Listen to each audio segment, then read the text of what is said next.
Good morning students. Today we will discuss chapter 6 EMI. ठीक है, EMI वो वाला ईएमआई नहीं जो हम लोन्स वगैरह में सुनते हैं।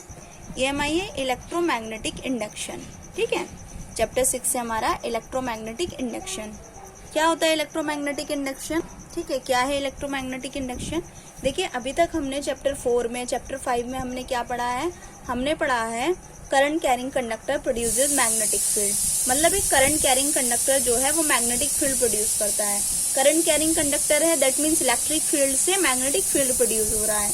इलेक्ट्रोमैग्नेटिक इंडक्शन में हम इसका जस्ट अपोजिट पढ़ते हैं। जस्ट अपोजिट मीन्स क्या होगा? A varying magnetic field produces an EMF और इलेक्ट्रिक फील्ड और इलेक्ट्रिक करंट। मतलब पहले किसी कंडक्टर में करंट के चेंज होने से मैग्नेटिक फील्ड प्रोड्यूस होता था। अब इलेक्ट्रोमैग्नेटिक इंडक्शन में अगर मैग्नेटिक फील्ड चेंज हो रही है, changing magnetic field produces N EMF in the circuit. और EMF है तो ऑब्वियस है क्या होगा? करंट होगा, करंट होगा तो इलेक्ट्रिक फील्ड होगा। ठीक है, तो इलेक्ट्रोमैग्नेटिक इंडक्शन क्या है? It is the phenomena in which electric current is generated by varying magnetic field or magnetic flux is called electromagnetic induction। ठीक है, इलेक्ट्रोमैग्नेटिक इंडक्शन को समझने के लिए फैराडे और हेनरी ने कुछ एक्सपेरिमेंट परफॉर्म किए। इन्होंने 3 एक्सपेरिमेंट दिए। एक्सपेरिमेंट नंबर 1 क्या था मैं आपको बताती हूँ। उसने क्या किया, एक कॉइल ली, ठीक है, जिसमें नंबर ऑफ मैनी टर्न्स, कई सारे टर्न्स थे कॉइल में, और यहाँ से एक गैल्वेनोमीटर कनेक्ट कर दिया इसमें। ठीक है, ये आपका गैल्वेनोमीटर है। और एक मैग्नेट ली,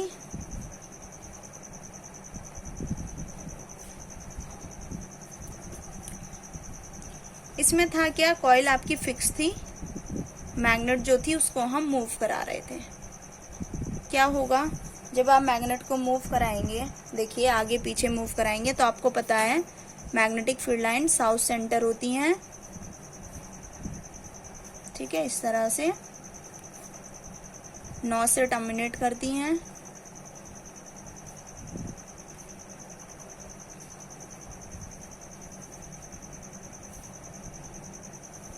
इस तरह से। ठीक है, हम क्या करेंगे, जब हम इस मैग्नेट को मूव कराएंगे आगे पीछे तो कॉइल से पास होने वाली number of magnetic field line जो है वो भी डिक्रीज और इंक्रीज होगी। और मैग्नेटिक फ्लक्स क्या होता है हमारा? Change in magnetic field line. It is the measure of number of magnetic field lines. मतलब किसी एरिया से जितनी मैग्नेटिक फील्ड लाइन क्रॉस कर रही है। तो जब इस मैग्नेट को हम बार बार आगे पीछे मूव कराएंगे तो कॉइल से क्रॉस होने वाली number of magnetic field lines भी चेंज होगी। तो हम देखेंगे जो गैल्वेनोमीटर की निडल है वो डिफ्लेक्शन शो करेगी, मतलब हिलने लगेगी, डिफ्लेक्ट होने लगेगी। That means there is something, ठीक है, there is something between the coil and the magnet which produces the deflection in the galvanometer, और you can say produces an electric current in the galvanometer. Because galvanometer क्या बताता है? किसी भी circuit में current की प्रेजेंस बताता है। ठीक है, तो यहाँ से एक रिजल्ट निकल कर आता है, the relative motion between the coil and the magnet will be responsible to the deflection of galvanometer. कि यहाँ से कॉइल और किसके बीच की, मैग्नेट के बीच की जो मोशन है वह रिस्पॉन्सिबल है, जिसकी वजह से सर्किट में एक करंट फ्लो हो रहा है। ठीक है, ठीक है। अब एक्सपेरिमेंट 2 में क्या किया गया? एक्सपेरिमेंट 2 में 2 कॉइल ली गई। ठीक है, एक तो कॉइल यही है हमारी, ठीक, इसे बोला गया गैल्वेनोमीटर लगा है, ये कॉइल है आपकी, इसे बोला गया कॉइल C1। कोएक्सियल कॉइल ली गई, दोनों मतलब दोनों का एक्सिस सेम है। एक अनदर कॉइल ली गई। ठीक है, अब इस वाली कॉइल में क्या किया गया? एक बैटरी और एक की लगाई गई। ठीक है, तो देखिए, ये वाली जो कॉइल है C2 वो किसकी तरह बिहेव करेगी? जब इस कॉइल में करंट जाएगा, ठीक है, तो करंट चेंज होगा, वेरिंग करंट है। ठीक है, वोल्टेज चेंज होगा, जिसकी वजह से क्या होगा? करंट चेंज होगा। करंट चेंज होगा तो कॉइल में मैग्नेटिक फील्ड डेवलप हो जाएगा। मैग्नेटिक फील्ड डेवलप होगा तो मैग्नेटिक फील्ड लाइंस होंगी। अगेन सेम वही, ये किसकी तरह बिहेव करेगी, हमारी इलेक्ट्रोमैग्नेट की तरह बिहेव करेगी। और ये वाली कॉइल आपकी मूविंग है और C1 आपकी फिक्स्ड है। अगेन वही करेंगे, जब ये मैग्नेटिक फील्ड डेवलप करेगी तो मैग्नेटिक फील्ड लाइंस डेवलप होंगी इसी तरीके से, ठीक है। इस सेंटर होंगी और इससे इस तरीके से आपकी। जब इस वाली कॉइल को हम मूव कराएंगे अगेन वही होगा, मैग्नेटिक फ्लक्स चेंज होगा। और मैग्नेटिक फ्लक्स के चेंज होने से क्या हो रहा है, जो गैल्वेनोमीटर है, गैल्वेनोमीटर में डिफ्लेक्शन हो रहा है। That means the relative motion between the coils is the responsible for generating the EMF और current in the coil C1, ठीक है। अब थर्ड एक्सपेरिमेंट में क्या किया गया, देखो जो एक्सपेरिमेंट थर्ड था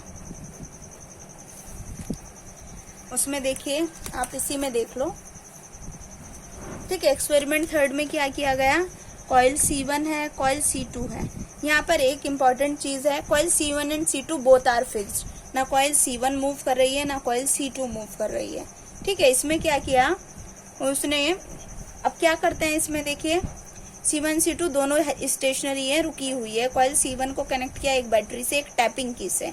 टैपिंग की दैट मीन्स जिसे आप ऑन ऑफ कर सकते हैं। जैसे ही क्या होगा, आप इसे टैप करेंगे वैसे ही आप देखेंगे कि गैल्वेनोमीटर की निडल जो है वो डिफ्लेक्ट होने लगेगी, ठीक है। और जब आप लॉन्ग टाइम तक इसे प्रेस करके रखेंगे की को, तो आप देखेंगे कि कोई भी कॉइल में C1 में और जो इसकी गैल्वेनोमीटर की निडल है कोई भी डिफ्लेक्शन शो नहीं करेगी, क्योंकि जैसे ही आपने जस्ट टैप किया वैसे ही सर्किट में पहले करंट 0 था, बाद में करंट चेंज हुआ। करंट के चेंज होने से मैग्नेटिक फील्ड डेवलप हुआ। मैग्नेटिक फील्ड डेवलप हुआ तो वो कॉइल से क्रॉस हुआ, जिसकी वजह से मैग्नेटिक जो गैल्वेनोमीटर है वो डिफ्लेक्शन शो करता है। लेकिन जब आप लॉन्ग टाइम तक आप क्या करेंगे, टैपिंग की को प्रेस करके रखेंगे तो एक कांस्टेंट करंट फ्लो होगी, ठीक है। कांस्टेंट करंट फ्लो होगी तो कांस्टेंट मैग्नेटिक फील्ड जनरेट होगा और मैग्नेटिक फ्लक्स क्या होगा, चेंज नहीं होगा। जब मैग्नेटिक फ्लक्स चेंज नहीं होगा तो गैल्वेनोमीटर की कोई निडल डिफ्लेक्शन नहीं शो करेगी।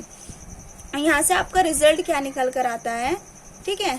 तो यहाँ से एक रिजल्ट निकल कर आ रहा है आपका कि फेराडे, उसी इन तीनों एक्सपेरिमेंट के बेस पर फेराडेज ने अपने लॉ डिफाइन किया। फर्स्ट लॉ क्या है, whenever the magnetic flux linked with a closed circuit changes an EMF is induced in it, which takes only so long as the change in flux taking place। कि किसी भी circuit में magnetic field के change होने से EMF generate होता है और वो कब तक होता रहेगा, जब तक के मैग्नेटिक फ्लक्स आपका चेंज होता रहेगा। This is phenomena is called the electromagnetic induction. और मैथमेटिकल फॉर्म क्या दी इसकी, the magnitude of the induced EMF is equals to the rate of change of magnetic flux linked with the circuit or closed coil, ठीक है। जो EMF है वो किसके equal है, मैग्नीट्यूड ऑफ EMF, या ये कह सकते हैं आप d∅b over dt। d∅b change in magnetic flux और EMF is equals to minus d∅b over dt। मतलब rate of change of magnetic flux is opposite to the EMF of the circuit. Electromotive force का क्या करता है, oppose करता है। अगर number of turns given है तो कैपिटल N से और मल्टीप्लाई कर देंगे, ठीक है। ये आ गया आपका Faraday's law. Negative sign indicate that the direction of EMF and hence the direction of current in a close loop क्या है, अपोजिट है, ठीक है। लेंज लॉ क्या है, देखिए लेंज लॉ क्या कहता है, किसी भी सर्किट में इंड्यूस्ड करंट जो यहाँ पर EMF डेवलप हो रहा है वो किसकी वजह से हो रहा है, दूसरी कॉइल के डिपेंडेंस की वजह से हो रहा है, ठीक है। तो उसको हम वर्ड यूज करते हैं इंड्यूस EMF और इंड्यूस करंट। तो लेंज लॉ क्या कहता है, लेंज लॉ कहता है, ठीक है, लेंज लॉ क्या कहता है कि किसी भी सर्किट में जो EMF और करंट की डायरेक्शन है वो इस तरह से होती है, वो उसी कॉज का अपोज करती है जिसकी वजह से वो प्रोड्यूस हो रही है। दैट मीन्स EMF किसकी वजह से प्रोड्यूस हो रहा है, फ्लक्स के चेंज होने की वजह से। अगर फ्लक्स चेंज नहीं होगा तो EMF इंड्यूस नहीं होगा। तो लेंज लॉ क्या कहता है कि किसी भी सर्किट में, आप इधर भी देख सकते हैं इसमें minus d∅b over dt, change in flux is opposite to the electromotive force. मतलब मैग्नेटिक फ्लक्स की वजह से तो EMF जनरेट हो रहा है, लेकिन लेंज लॉ कहता है किसी भी सर्किट में इंड्यूस EMF की डायरेक्शन इस तरह से होती है कि वो उस कॉज का अपोज करती है जिसकी वजह से वो प्रोड्यूस हो रही है। ठीक है, अब जो आपका इलेक्ट्रोमोटिव फोर्स लेंज लॉ है वो किस तरह से कंजर्वेशन ऑफ एनर्जी को हमारे सेटिस्फाई करता है वो देखते हैं हम। ठीक है, हमने कहा एक कॉइल है और यहाँ पर हम इसका नॉर्थ पोल इस कॉइल की तरफ हम मूव करा रहे हैं। ठीक है, पता ही आपको यहाँ पूरी मैग्नेट होगी तो यही साउथ से नॉर्थ की तरफ आपकी मैग्नेटिक फील्ड जाएगी। देखो एक कॉइल है, कॉइल के फेस की तरफ हम मैग्नेट का नॉर्थ पोल पुश कर रहे हैं। तो दो पॉसिबिलिटी हो सकती है कि कॉइल का जो फेस है या तो वो साउथ पोल की तरह बिहेव करता है या कॉइल का जो फेस है वो नॉर्थ पोल की तरह बिहेव करता है। अब कॉइल का जो फेस है वो नॉर्थ पोल की तरह बिहेव करता है अगर हम नॉर्थ पोल पुश करते हैं कॉइल के तरफ। ठीक है, ऐसा क्यों होगा? देखो बिकॉज नॉर्थ पोल ये होगा, नॉर्थ पोल ये होगा, दोनों के बीच क्या होगा? रिपल्सन होगा, दोनों एक दूसरे को रिपेल करेंगे और हम इस रिपल्सन के अगेंस्ट वर्क डन करेंगे और वही वर्क डन हमें एनर्जी की फॉर्म में स्टोर्ड होगा। अब देखो इधर, इसका मतलब करंट की डायरेक्शन क्या होगी हमारी? क्या दिखाई दे रही है यहाँ पर हमारी? Anti clockwise. कि when we push north pole of a magnet towards the face of the face of the coil behave as a north pole and the direction will be anti-clockwise in an electric circuit or in the coil। ठीक है, क्या होगी? Anti clockwise direction होगी। अब देखिए यहाँ पर जो इंड्यूस करंट है, कौन सी इंड्यूस करंट है? आई, जो किस डायरेक्शन में? एंटी क्लॉकवाइज डायरेक्शन में है। अब ये किसकी वजह से हो रही है भाई? मूव कर रही है मैग्नेट तो फ्लक्स चेंज हो रहा है, फ्लक्स के चेंज होने से ये करंट डेवलप हो रही है। लेकिन ये नॉर्थ पोल ही क्यों बना रही है? ठीक है, क्वेश्चन ये है साउथ पोल क्यों नहीं हो सकता? अब देखिए अगर हम साउथ पोल कहते हैं इसे, फॉर एग्जाम्पल अगर मैं कहूँ कॉइल का फेस जो है वो साउथ पोल होगा और क्लॉकवाइज करंट फ्लो करेगी, तो ये नॉर्थ है ये साउथ है, खुद ब खुद अट्रैक्शन हो जाएगा। अट्रैक्शन हो जाएगा तो आपको कुछ करने की रिक्वायरमेंट नहीं है, ये वो काम हो गया बिना मेहनत किए आपने 90% अचीव कर लिए। तो ऐसा क्यों पॉसिबल नहीं है? क्योंकि कंजर्वेशन ऑफ एनर्जी भी यही कहता है जब तक आप वर्क डन नहीं करेंगे आपको कोई एनर्जी स्टोर नहीं होगी। इसलिए conservation of energy consistence with the law of energy consistence with the Lenz law. ठीक है, के सर्किट में देखो अब यहाँ पर इलेक्ट्रोमोटिव फोर्स और करंट की डायरेक्शन किस तरह से है कि वो उसका अपोज कर रहा है जिसकी वजह से वो प्रोड्यूस हो रहा है। ठीक है, तो ये आपका law of conservation of energy है। नेक्स्ट है आपका मोशनल ईएमएफ। मोशनल ईएमएफ क्या होता है? जब किसी कंडक्टर को किसी मैग्नेटिक फील्ड में हम क्या करते हैं? मूव कराते हैं तो उसके एंड के अक्रॉस एक ईएमएफ डेवलप हो जाता है, एक charge difference, potential difference create हो जाता है जिसे हम क्या कहते हैं? इलेक्ट्रोमोटिव फोर्स कहते हैं और आपका ईएमएफ कहलाता है। तो हमने कहा एक क्या है?